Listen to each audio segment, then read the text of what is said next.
Welcome back. We are working on another area of anxiety.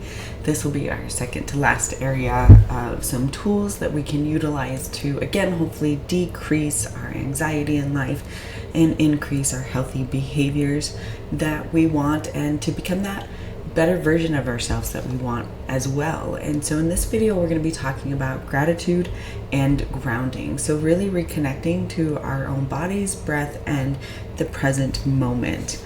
So anxiety pulls you into fear, overwhelm, or racing thoughts, right? This is quite common with how anxiety shows up in our bodies.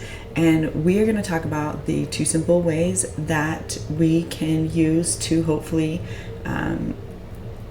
decrease those, fears, overwhelms, and racing thoughts. And again, that's gratitude and grounding. And when you practice these with intention, like everything, they help you calm your nervous system, reconnect to your body, and hopefully shift your anxiety into some peace. And so in this video, we're going to explore how to practice gratitude to regulate our emotions, how to use our senses and body to ground ourselves, and how to balance stillness and energy. And then how to return to the only place that we should truly live in, which is the present moment, which can sometimes be really, really hard to live in that space. And so what's the one area that we can always start with? Again, this is just being aware and practicing. So gratitude is more than just writing down what you're thankful for. It's an emotional state that shifts your body from threat to trust. And when you're anxious, your brain is scanning for danger. And gratitude will hopefully shift that lens, and it shows your brain that not everything is scary, and some things are safe and some things are good. And we need to remember that some situations that aren't scary, perhaps they were scary in our past, or they're triggering something that occurred in our past. So our body is saying danger when there really is no danger. And we have to learn how to reclaim our body and reclaim our reactions. And so try these things. Early in the morning or each morning, write down 3 specific things you are grateful for, from a warm drink to someone's kindness. When anxiety flares, pause and find one thing around you that feels safe or comforting. And use affirmations like, there is still good here, and I can hold both fear and gratitude. So gratitude doesn't erase anxiety. It just softens it for us. And it expands your emotional capacity and brings balance back to your system. And of course, this takes time for this to work for us. It doesn't happen overnight. And then next, we are going to use our senses, and we're going to hopefully start grounding in our own bodies. So anxiety lives in the future. Grounding brings you back to now and through your senses and your body. So here's one technique that I often will provide to either adults or, kids or teens. And it's the 5, 4, 3, 2, 1 grounding method.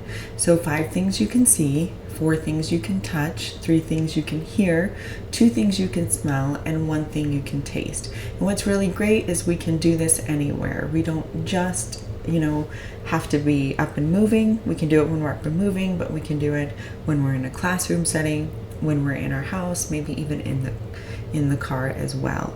So you can also use music, scent like lavender oil, or textured objects like a grounding stone to redirect your awareness from thoughts to sensation. And now grounding in the body. So here's some ways we can ground. Press your feet into the ground and feel your weight.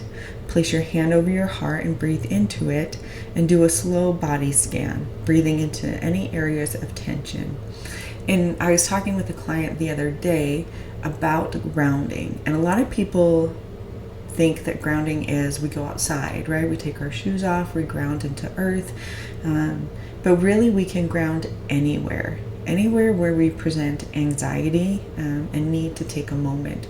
So let's say you're in a car and you've been in many car accidents, and so we get anxious in a car. You can ground whether you're driving or you're in the passenger seat. When either one, you can feel your feet in your shoes. unless you're bare feet in the car, then you feel your feet on the bottom of the car. Feel where your body is in the seat. Feel the seat next to your body.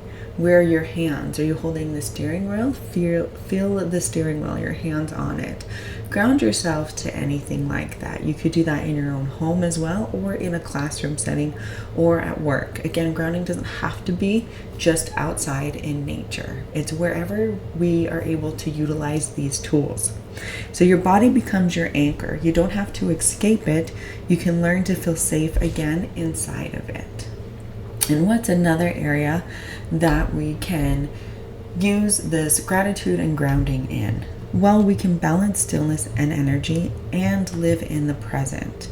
And so grounding isn't always about stillness, and it isn't always about movement. It's about listening. So sometimes anxiety needs stillness, a pause, a breath, a silence. Other times it needs energy, like a walk, a shake, a song, or a release. So ask yourself, do I need to rest or do I need to move? And what would help my body feel safe right now? Create a rhythm of balance, stillness. You do breath work, journal, meditation, warm baths, or energy, gentle stretching, dancing, walking, humming. This balance helps you build resilience so you can meet anxiety without losing it.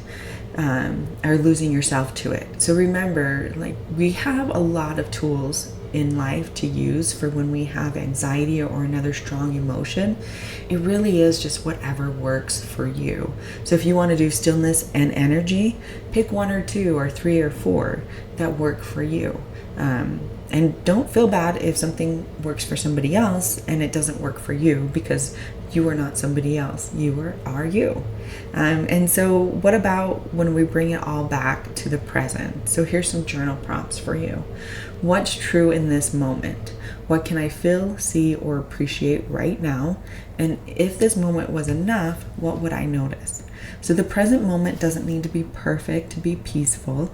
It just needs your presence, and that is all it needs.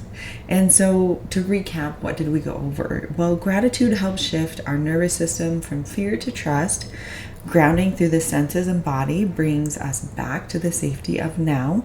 And balancing stillness and energy keeps you in tune with what you need. And present, moment by moment, is where your power truly lives. And so anxiety will pull us out of our body and into the fear space of our life. But gratitude and grounding will hopefully bring us back home, bring us to our breath. It'll bring us to our feet, to our heart, and to our moment. So remember, you are allowed to be here, right? You are allowed to breathe, and you are allowed to feel safe again, one present moment at a time. And so here is one of my favorite parts. It is the comment section. So I would love to know if you use gratitude and grounding on a normal basis. Does this work for you all the time? Or are you understanding that maybe this is what you need in life, and so you are going to work towards getting this for yourself and utilizing it? Or are you in the middle? Or are you trying to find out what really works and what doesn't? You've found a few tools, don't seem to like them. Are you trying some more? Drop a comment below. Let's get the conversation started. And so this is another section of my favorite part where I get to introduce some of my journals I've created. Now I know I've done on these past videos, I've talked about my self-discovery, self-love, and self-discipline journal, but I have also created an anxiety journal. It is complete. It is just waiting to be reviewed by Amazon, so look out for that. But for the self-love one. So self-love reminds us that we are worthy, not someday, but now. Self-discovery invites us to listen to our own voice, to reconnect with who we really are beneath the noise. And self-discipline, well, that's the quiet commitment to keep showing up for ourselves even when it's hard. And so both these journals is your space. They're just not about perfection, because we're imperfectly perfect, right? It's about presence. It's about tuning in, being honest with ourselves, and holding space for our healing, for our growth, and for our truth. So with my anxiety one, anxiety doesn't mean weakness. It means your body is trying to protect you from something. But what if you could meet the fear with kindness instead of criticism? So Anchored in Kindness is more than a journal. It's a soft place to land when your thoughts race and your heart aches. Inside you'll find, with both of them, daily reflections, grounding practices, and self-compassion letters to help you move through anxiety, one breath and one page at a time. So you do not have to fight anxiety. You can listen to it and you can still choose peace. So I hope you've liked this video. If you do, of course, like, comment, and share. Thank you.